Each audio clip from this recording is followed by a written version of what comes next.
She knocked on our door one rainy evening, hair-drenched, voice soft, and eyes filled with something I couldn't quite read, something between sadness and hunger. I remember her exact words like they were etched into my mind. "I'm not here to cause trouble. I'm just lonely."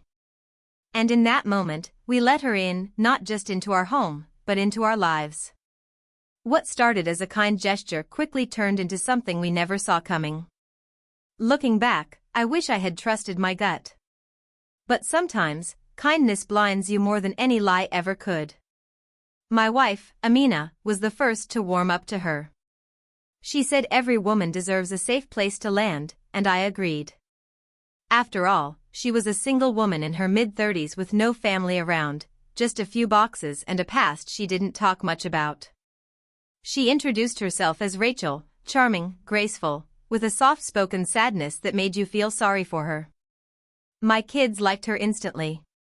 And slowly, without us realizing, she blended into our daily life. Morning coffee with Amina, late-night chats on the porch, helping my daughter with her homework. It felt nice at first, normal. Almost too normal. But then little things started to change. The kind you notice only when it's too late. Amina grew quieter. The kids started acting distant with me. And Rachel, she seemed to know exactly when to show up with just the right words. Her presence went from being comforting to confusing. I couldn't explain it, but something in the air felt off. I started questioning myself. Was I imagining things? Was I being paranoid? Or was this woman, who once said she was just lonely, planting seeds of something darker? There were moments, short, sharp moments, where her mask slipped. A glance too cold, a smile that didn't reach her eyes, a comment that didn't sit right. And yet, she always had a way of covering it up with just enough charm. I tried to talk to Amina about it, but she brushed it off. Said I was overthinking. That Rachel had been nothing but kind. But kindness shouldn't come with confusion. It shouldn't pull people apart. And soon, I realized the woman we let in wasn't lonely. She was calculated. Careful. And she was weaving herself into our lives in a way we couldn't untangle. This story isn't just about a guest who overstayed her welcome. It's about emotional destruction that sneaks in slowly, disguised as friendship, sympathy, and harmless help. It's about a family that didn't see the storm coming because it didn't look like a storm. It looked like a woman who just needed a place to stay. But what Rachel really needed was something far more dangerous. And by the time we figured it out, it was already too late. Because what happened next shattered everything. A few weeks after Rachel moved in, our home started to feel different.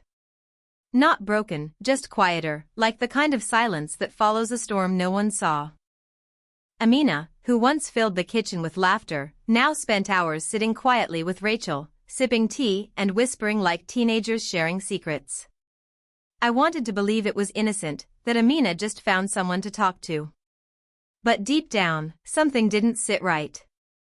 Rachel never talked much about her past, but when she did, it always had this tragic, unfinished edge to it.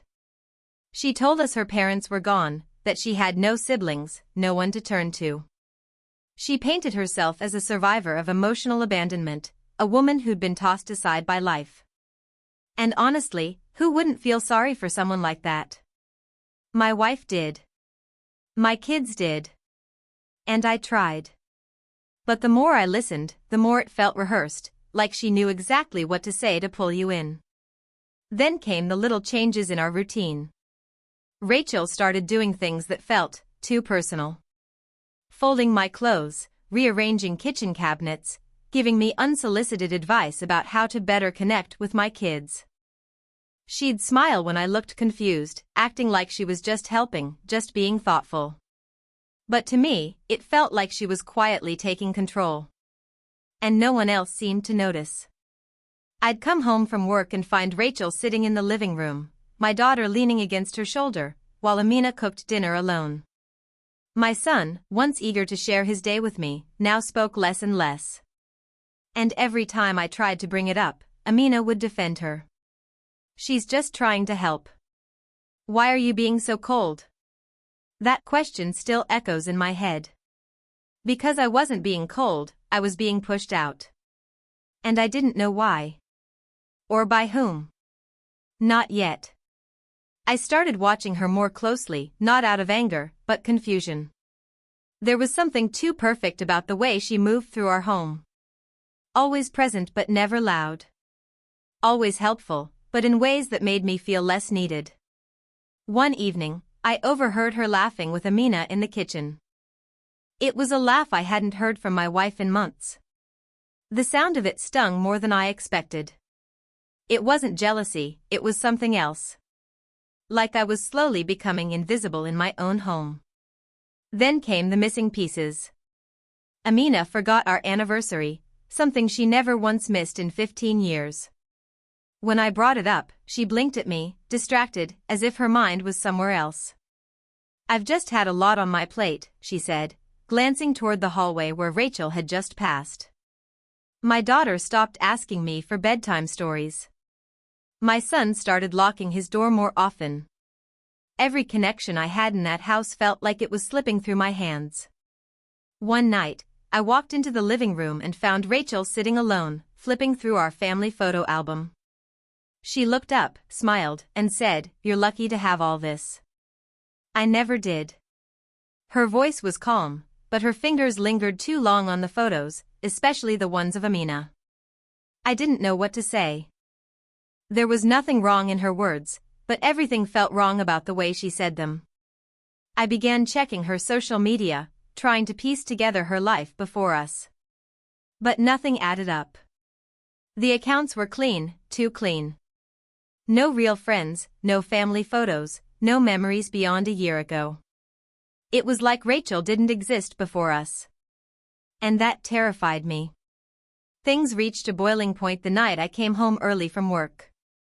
The house was too quiet. I walked in expecting the usual, Rachel in the kitchen, Amina in the living room, the kids in their rooms. But instead, I found the lights dimmed, music playing softly, and Rachel sitting alone on the couch wearing one of Amina's shawls. She looked up at me like she'd been waiting. I asked where everyone was, and she calmly said, "They're out.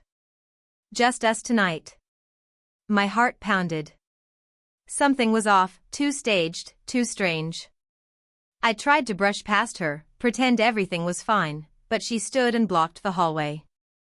"Why don't you ever talk to me?" she asked, her voice low but sharp. "I'm here every day. I've done everything for your family, and still, you treat me like I don't exist." I didn't respond. I couldn't. I just walked past her, trying to keep my head clear, but her words kept echoing. I checked the kids' rooms, empty. Amina's phone rang when I called, but it went straight to voicemail. That's when fear really crept in. Not just confusion or suspicion, real fear. Because suddenly, it felt like I wasn't in control of my home anymore. Like someone else had taken over the wheel while I was busy pretending everything was okay. That night, I barely slept. I waited up until Amina came home with the kids, all of them acting like it was just another normal evening. But something in her eyes was different. Distant. Like she was there, but already gone. And Rachel, standing quietly in the hallway behind her, just smiled at me like she'd won something I didn't know I was losing. And that's when I realized, this wasn't about kindness or loneliness anymore. It was a takeover. The next morning, something even stranger happened. My daughter, who had been distant for weeks, came into my room and sat quietly on the edge of the bed. She didn't say anything at first, just stared at the floor. Then, almost in a whisper, she said, "Daddy, do you like Rachel more than Mommy now?" The question hit me like a punch to the chest. I shook my head, completely thrown. "What are you talking about?" I asked, trying to stay calm. She shrugged, still not looking at me. "She told me you'd be happier with someone who actually listens to you. Someone who understands you." I couldn't believe what I was hearing. Rachel had been speaking to my daughter behind our backs, planting ideas, reshaping her thoughts, turning the people I loved most against me. This wasn't just about quiet manipulation anymore. She was rewiring our family from the inside. That same day, I tried confronting Amina. I told her what our daughter had said, how Rachel was changing the atmosphere in the house. But instead of being shocked, Amina looked torn. "She's just been supportive," she said slowly, not meeting my eyes. "When I felt alone, she was there. You weren't." Her words stung more than I expected, but I realized something deeper. Rachel had found every crack in our marriage and started digging. She didn't force herself into our lives. She slipped in through the spaces we left open. The second twist came days later when I finally reached out to a friend of mine, someone who worked in background checks. I gave him Rachel's full name, the one she gave us. That night, he called back. "There's no trace of her," he said. "Nothing under that name. No past addresses, no school records, no employment history. Either she's using a fake identity, or she's hiding something much bigger." I didn't tell Amina. I didn't know how. But from that moment, I stopped sleeping properly. I started locking my things. Watching every move Rachel made. Because now, it wasn't just about protecting my family from emotional destruction. It felt like something darker. Something real. Something dangerous. And I was completely alone in seeing it. I waited for the right moment. Amina and the kids had gone out for the afternoon, and Rachel was home alone. I had one chance to get answers. I walked into the living room where she sat, reading one of my wife's books like it belonged to her. She looked up and smiled, but this time, I didn't return it. I calmly said, "I know Rachel isn't your real name. And I know you've been lying to us from the start." Her smile faded, just for a second. Then she leaned back and crossed her arms. "So, what are you going to do?" she asked, voice still calm but colder than ever. I told her I wanted the truth. No more games. No more pretending. That's when something in her shifted. She stood slowly and said, "Fine. You want the truth? Your perfect little family was already broken. I didn't ruin anything. I just walked through the door you left wide open." Her words shook me more than I expected. Because deep down, part of me knew she was right. We'd been drifting long before she showed up. But what she did was take advantage of that space and twist it into something ugly. She admitted she had done this before, inserted herself into families, filling a gap they didn't even realize was there. "It's not about destroying anything," she said. "It's about reminding people what they've lost." That's when Amina walked in, holding the door open. She had heard everything. She didn't say a word, just stared at Rachel in silence. And Rachel, knowing it was over, simply walked past her and out the door. No screaming, no drama. Just a quiet exit, like a shadow fading from the room. We never saw her again. No calls. No messages. It was like she vanished. Slowly, things started to mend. Amina and I talked, really talked, for the first time in months. The kids slowly warmed back up to me. We began rebuilding. But just when I thought it was finally over, a letter arrived in the mail. No return address. Inside was a single photograph, my family, taken from outside the window. She may have left our house. But she was still watching. Holding that photo in my hands, I felt a chill run down my spine. The angle, the timing, it had been taken recently, after she left. I didn't show it to the kids. I didn't want to scare them. But I did show Amina. She stared at it for a long time without saying anything, then quietly placed it back in the envelope and burned it in the fireplace. "We move on," she said. And we did. Slowly. Carefully. One step at a time. We changed the locks. We installed cameras. But more importantly, we started reconnecting.